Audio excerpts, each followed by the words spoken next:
Hello, my friends, and welcome back. PlayStation Live from E3 continues, and I'm joined by Jacob and Christian from IO Interactive, and Sid, my boss. I love it. From Sid Industries. Industries. We are here to talk about Hitman 2. Gentlemen, welcome to the program. Thank you. Thank you very much. Really good to have you guys here. I know you traveled far for this. Yes. Just for us and no one else. Precisely. Jacob, we have a lot to talk about. Yeah. Tell me a little bit about, let's dive right in. What was your core philosophy and the core goal with this next season of Hitman? Well, for me, it was very important that we kind of built on all the stuff we learned in the previous game, and then continue evolving that, continue with these immense hyper-detailed sandboxes where you have so much freedom to complete your mission the way you want it to. That's always the core of the Hitman DNA, player freedom, and like, make this your own mission. Yeah, and we have some footage here to show off today, so we're going to roll that now. Oh, this is in Miami, right? Yeah, this is the Miami mission we're showing today. It's all centered around this endurance race event, and in this case, one of the targets is actually one of the race drivers. Right now, we're not seeing the race. We're seeing the guy on the pier because, as we normally do, right? Of course, we have the race cars as the centerpiece, or the center event. But we construct so many other scenes and things all surrounding this area. And this is the water side and kind of next to the racetrack we see here. And it feels like, you know, we've kind of talked about it in the past, but you're working with such an interesting color palette with this particular level as well. I mean, it's bright, it's vibrant, there's a lot of energy to it. And it's not what you would expect from a game about like such a seedy underbelly of the criminal world, right? I mean, but then you see this location, you're like, what sort of dating game am I going to play here? Like, it's a totally different style. I mean, that must have been fun for you guys. Yeah, I think Miami stands out because it has so much pop. That's what you kind of expect of this location, right? So pink and teal is very, very well represented in the mission. Yeah. And it is a colorful one, both in terms of how it looks, but also in terms of what people are doing and saying and all that stuff, like as you would normally expect of our game. So the first season of Hitman launched in 2016, right?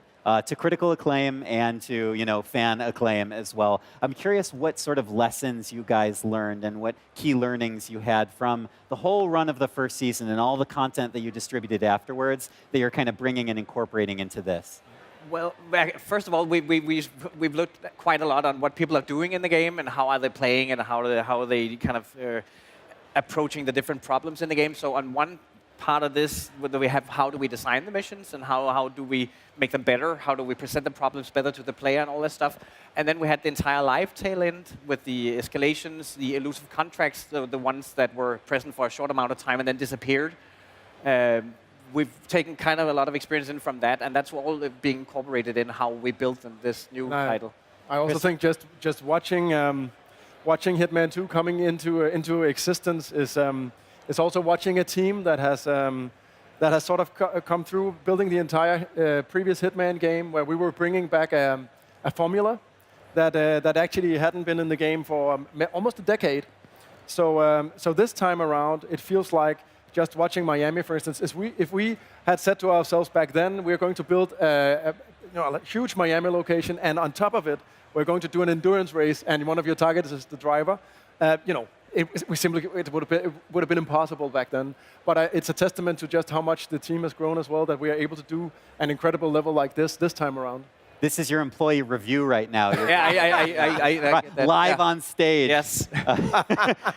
Tell me a little bit about how the mechanics have changed for this next season and kind of some of the more technical aspects that you're bringing to the series.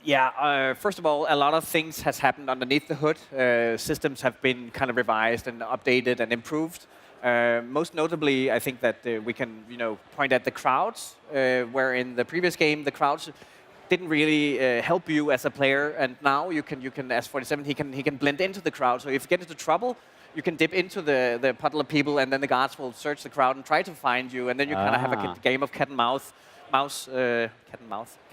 evolving out of the systemics. On top of that, we have a new feature called Picture-in-Picture, which kind of helps you communicate what's going on in the level. So in case you didn't clean up proper and there's a body that's been found, we will show you what body has been found. On top of that, we use that for intel. So when Diana has information for you, or when you get spotted by security cameras, then we show that to you. So you get this, even though you're meddling about in the back of the kitchen, then you still get a sense that, okay, there's actually lots of things happening outside of the area I'm currently in. Did that pose a technical challenge to the team to kind of give visibility in multiple locations to the player? I think that was actually the tricky part, right? How can we render 2 locations at the same time? Right.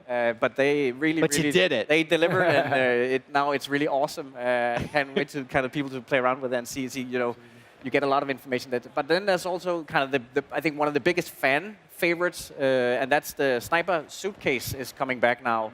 So we are giving 47 a suitcase where you can put your sniper rifle in and transport that around unseen in the levels. But besides sniper rifles, it also caters to other things. And as as with guns, if an unattended suitcase is found, it will be removed and placed somewhere. So you have to be careful where you kind of put it as well. Can't just leave it lying around. No. So Hitman is sort of the ultimate emergent game, right? There are so many things you can do. You can be so insanely creative in how you take out, your target. So I'm curious how you guys philosophically are approaching Hitman 2 in terms of, are you broadening the scope further still? Are you getting more sort of specific and zooming in? Tell me a little bit about your approach. Well, I think that first of all, when we think about these targets, right, then we give them a life, we give them something to do. They have tons of story that they want to tell, so you can kind of get to know them very, very well and how they fit with the backstory of the mission.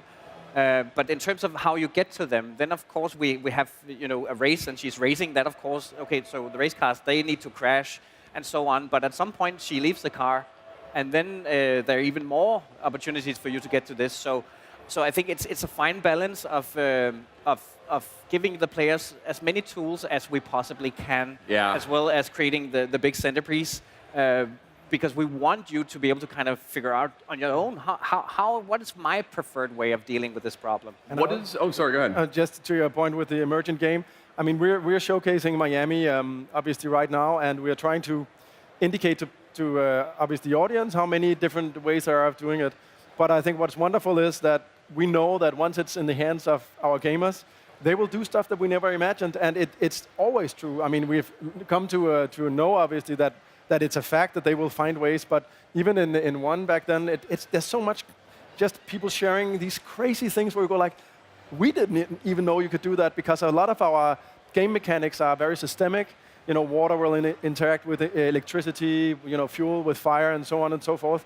And even how you manipulate the AI. So there are simply it's almost like a butterfly effect, what you do. And we have no way of actually knowing what it's going to end up with. What's the most creative way of taking out the target that you've seen so far internally? Ooh. Oh, I think one of my favorites is the one where they place, I think it's an axe, they place on a remote bomb, a breaching charge, and then go upstairs and stand on the balcony and then detonate the charge and then sends the axe flying up and catches it midair. And all of that is it's like we have not designed this, right? That's physics and the interaction system that handles all of that. And that's where, we see this and go like, did that just happen? Yes. So I think if we can get the more moments like that, we can help facilitate the better, right? So the game is relying heavily on all these systems, right? The guards picking up guns and all that stuff. We've seen people do crazy chain reactions, like a Rube Goldberg contraption of small explosions that then eventually kills the target. But the whole trick is also getting the target in the right position. So you had to kind of go in and do a lot of footwork, and then in the end go back out, and then one bullet sets off the entire chain of events. And that's why we say, okay, wow, you win. That's what makes Hitman so special, right? It gives it such a huge following. And I think it's just this. What you talk about as well reminds me of we had this. There was way back. We do these elusive targets that are once in a lifetime targets that come, right? And you have this one shot at going for them, which is a pretty intense moment. And then one guy, we watched him, right? He streamed what he's been doing, and he's standing in an Italian town we built. He's shooting a pistol at a window a few times. He seems oddly like sloppy, pew, pew, and then all of a sudden, target killed, silent assassin, and he leaves the level with no witnesses, and we're like, what on earth is going on here? So we actually deconstructed it with this guy. So what he did was, there was this guy walking around a mansion. He has 2 bodyguards, so obviously you need to get rid of those. So what he did is, and we figured that we were in the mansion, I mean, hundreds of yards away, looking at it. So he put up 2 breaching charges on a, what do you call it, a sink. he overflew. He turned on the sink so it overflew.